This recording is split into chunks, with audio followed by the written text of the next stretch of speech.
Hey everybody, I'm Kirk Cameron, and a lot of you have had questions about saving Christmas, and I have a big privilege today of talking with Pastor Doug Wilson. And the reason Doug and I are sitting here is because I want to answer some of your questions about where I got the information that I present in Saving Christmas. Where did I do my research? Well, one of the books that had a big influence on what's in the movie is Doug's book, God Rest Ye Merry. And the subtitle is Why Christmas is the Foundation for Everything. So, Doug, thanks so much for talking with us. Thank you. One question that people ask all the time is, was Jesus really born on December 25th? Because we're hearing arguments that he wasn't. Right. In fact, I'd say go so far as to say it's sort of assumed that everybody knows that it couldn't possibly have been December 25th. Right. And I've heard that for a number of years, and I was somewhat astonished when I came across the fact that there were people who actually thought that there was a good, reasonable argument for December 25th. And scripturally speaking, the only scriptural argument that you could make against it that I'm aware of is people saying, well, shepherds keeping watch over their flocks by night wouldn't have happened in winter in Palestine at that time. And that's an oblique argument, but it is one. But we need to remember that the temple operated year-round, and sacrifices had to be offered year-round if people were going to worship there, and you had to keep the sheep somewhere. Right. Right. So I don't think that's a compelling. I don't think that's a compelling argument. I think the reason that argument has traction is a lot of people just assumed the narrative of institutional Christianity is simply a mashup of some biblical elements and paganism. So they assumed that when Constantine was converted, the whole thing, went downhill from there, and the whole thing is sort of a pagan Christian hash, right? And Christmas as an ex-pagan holiday fits right into that narrative, and so people just say, "Oh, that makes sense with this broader narrative." But the thing that I would point out is that a lot of things that people say, like the Romans celebrated Saturnalia, and this is just Christmas is Saturnalia, but Saturnalia was December 17th, or the winter solstice, but the winter solstice is not on December 25th. The Emperor Aurelian established in the late 3rd century, the late 200s, he established a pagan holiday called Sol Invictus, the Feast of the Unconquerable Sun. But think about this for a minute. If you're a pagan emperor and you're starting a pagan festival in the late 3rd century, I would want to argue that this is pagan pushback. If you start with just a few thousand Christians in the 33 AD, just a few thousand Christians, and then several centuries later, they're on the verge of becoming the official religion of the Roman Empire. So Constantine is just a few decades out from here. That had to have been an explosive supernova movement, right? The Christians had to have been just exploding despite all the persecution. And it makes sense to me that the pagans, that Sol Invictus was not the holiday that Christians knocked off trying to establish Christmas, but rather the pagans were pushing back and trying to answer the Christian holiday. Christians celebrated Christmas, the birth of Christ, from the 3rd and 4th centuries. And they were right on the verge of becoming the established faith of the empire. They were very influential. And I view Aurelian as fighting some sort of a rearguard action, trying to deal with these Christians and their celebration of the incarnation of the Lord. Wow, so you're saying that it's very possible that in terms of if someone was copying whom, or someone was trying to really take over someone else, it was likely the other way around, given the fact that Christianity was such a strong influence in the empire. Right. I think we'll just put it this way. We know that Aurelian established the Feast of Sol Invictus. Now, why would a pagan start a holiday? Unless he was trying to make a point. Unless you're trying to make a point or answer something or give the pagan children a counterpart festival. Sort of like Christians today might do harvest festivals or Reformation Day festivals to answer the more macabre elements of Halloween, there's another discussion there. But we understand why church folks don't want their kids all to become zombies, right? Right. We get that, and so we have our festival to answer something they've got going that's big. Well, there's no reason it can't have gone the other way, and we know who had the momentum in the 3rd and 4th centuries. We know who had all the momentum. It was the Christians. The pagans were the ones who were trying to accommodate and answer and figure something out. The Christians were on a roll. Let's assume for a moment that that's all wrong, that it didn't really go down that way. Okay, all right. Would it bother you to think that Christians might have co-opted a pagan holiday and called it Christmas? No, that doesn't bother me at all either. I don't think that's as. Let's say it turns out that Jesus really was born on December 25th. I think that would be really cool. But if it turns out that Christians took a pagan holiday and retrofitted it and reinvented it and made it a Christian holiday, that's not as good, but it's almost as good. It's really good. Why? Because people say, how can you celebrate Christmas? That used to be a pagan holiday. I'd say, well, it fits perfectly. We used to be pagans, right? Right? That's right. Right. In other words, why wouldn't we? There's a verse in Hosea, I think it's Hosea, that says the names of their gods will no longer be remembered. It's one of the great blessings of the new covenant. And everybody today, we get together for coffee with somebody on Thursday, which is Thor's Day, right? That's right. Or Wednesday, which is Woden's Day. Or Monday. The moon day. Sunday is the sun day. All this the paganism throughout the days of the week, right? And that doesn't bother me at all, because it's this the names of their gods will no longer be remembered. That's right. The reason we have the ability to say Thursday and not think of Thor is because Thor's out of the picture, because Christ reigns. So this is Jesus being victorious. So if there was a pagan holiday that nobody can ever figure out exactly what it might have been, right? If there really was a pagan holiday that the Christians co-opted and took it over and turned it into a celebration of the incarnation of the Son of God, I would regard that as one of the most successful coups of all history. So why would I be embarrassed by it? Well said. You know what that makes me think of? If someone came to me and said, that beautiful woman that you married, that one that you're so in love with, she had a high school boyfriend, and she really, truly, the origins, she is somebody else's girl. Mm-hmm. I would say, no, he's out of the picture. No. I triumphed over that, right? And I'm now married to her, right. And we have an amazing marriage. Right. I don't even think of that anymore, because it's down the memory hole. Right.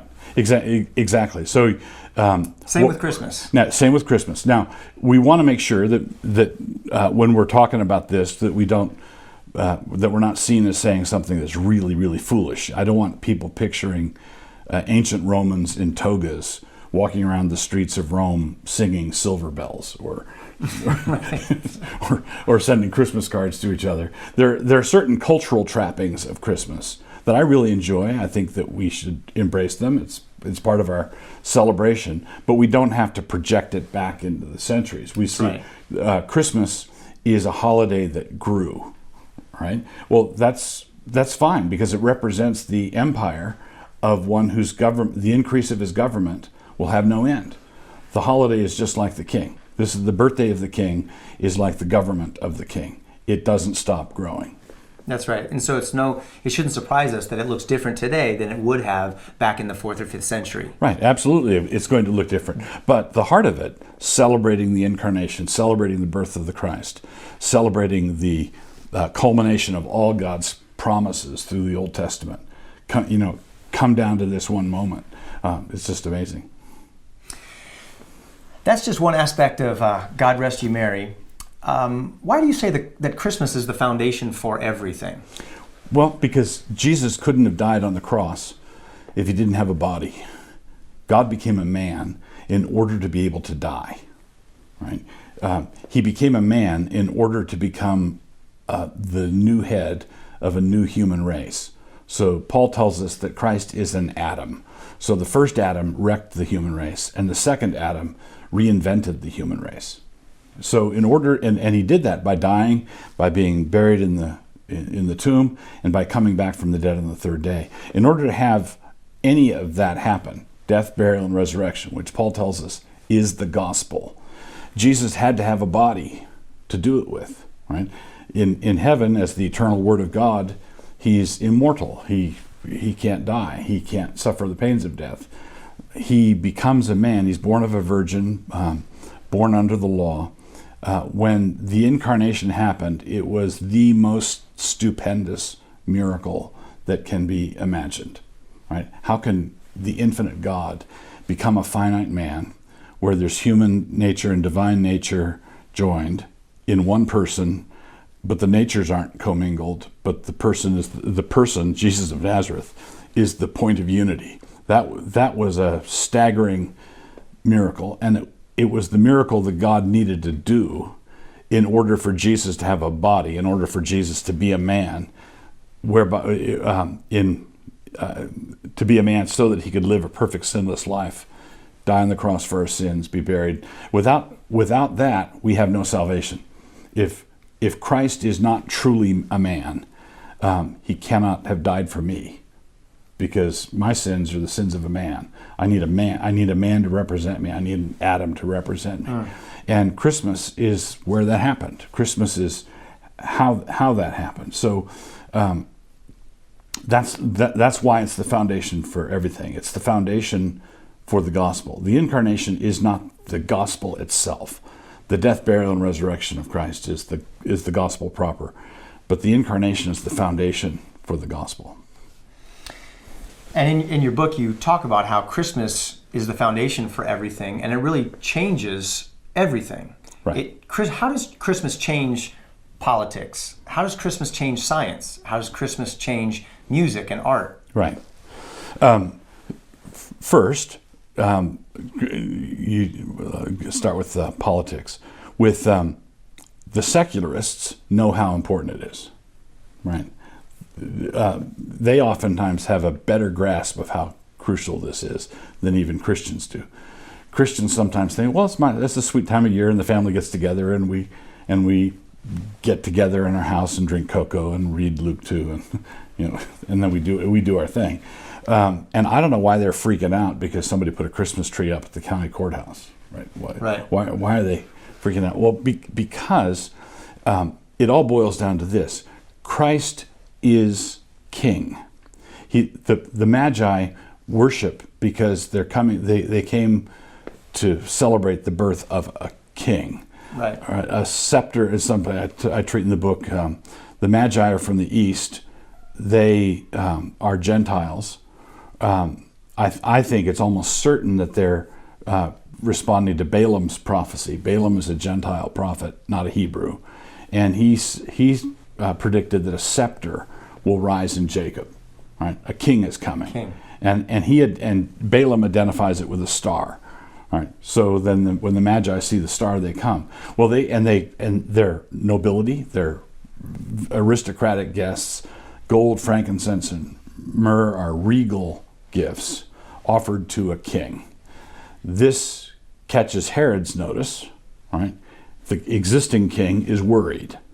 And every tin pot totalitarian despot dictator ever since has been worried. This is inherently political. That's right. It's inherently political because if Christ is Lord, then Caesar isn't. That's just what it boils down to. If Christ is Lord, then Herod isn't, Caesar isn't, the president isn't. Right. So it's political. So you're saying that secularists inherently understand, sometimes better than we Christians, that what they're upset about when they pull down the nativity is not a cute little lawn ornament; it's a claim to political authority. Yeah. I don't think that secularists... Because Christ is king. Exactly. It's who that... unto us a child is given. That child will grow up and do things. All right. So if it were just a cute baby on display at the county courthouse, no biggie. It's who that baby is. Right. What's he going to do? Well, he's going to rule the cosmos. He's going to ascend to God's right hand. Jesus is Lord. That's what we confess. And we don't believe that he's Lord behind our eyeballs and between our ears, and that's all. We believe that he's actually Lord. He's actually reigning. He's actually king. And that affects how we live our lives. Doug, you've been a pastor for how many years? Man, 30, pushing 40. Pushing 40 years. Why did you wait until recently to write a book about Christmas? Well, that's a great question. I didn't wait till recently to talk about Christmas.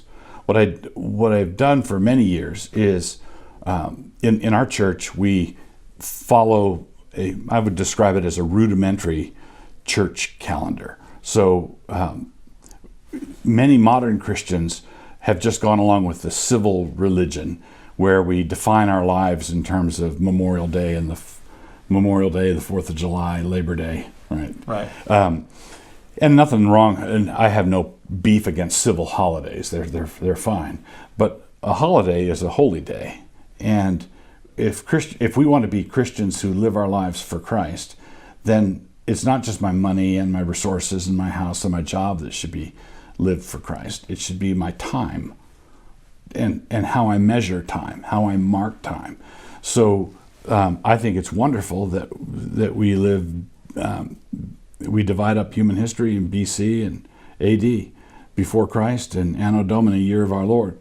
And again, that's another place where secularists know how important that kind of thing is. Right. And they're trying to get scholars to adopt CE, BCE, before the Common Era, CE, Common Era.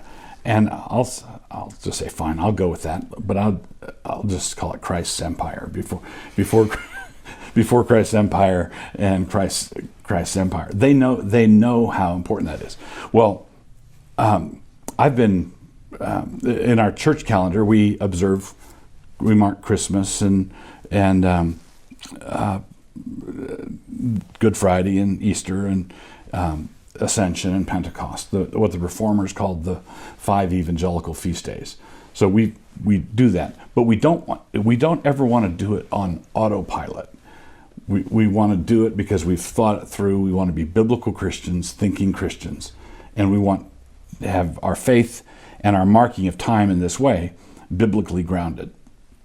Okay, so in our church services, as every year rolled around, and when we came up on Christmas, I would preach on Christmas. I'd preach Christmas sermons. I'd preach Christmas sermons during Advent, preparing for Christmas, so that Christians could say, okay, I want to celebrate Christmas like a Christian. I want to see Merry Christmas to the overworked cashier at Walmart to be a blessing and a war cry, and I want them to think in terms of that. And in order to do that, you've got to teach on it, right? So, right. So I've been doing that for a number of years, and then when I realized a few years ago that I had quite a bit of material accumulated on all the Christmas passages and all the standard passages and some historical stuff, and I had a bunch of sermon outlines and exhortations and that sort of thing from our church services lying around. So I assembled them into a book. That's where this book came from. So it's just recently out, but it's the fruit of decades. It's a great book. I absolutely loved it. It gave me new eyes for Christmas. It got me so excited about Christmas last year, and I'm even more excited about it this year to see some of its truths coming out on a big screen. And there's a defense of fudge. There's a defense of fudge. Yes. I remember that, and it's a fantastic defense of fudge. And giant hams, right. I think, too. Also, what I love about it is you have Advent readings. These are daily meditations for Advent, and so you can go through with your family around the dinner table these thoughts that we've been talking about. God Rest You Merry is meant to rekindle the Christian's understanding of Advent on every front, from politics to shopping to uproarious celebration. Make sure you get a copy. Don't miss it.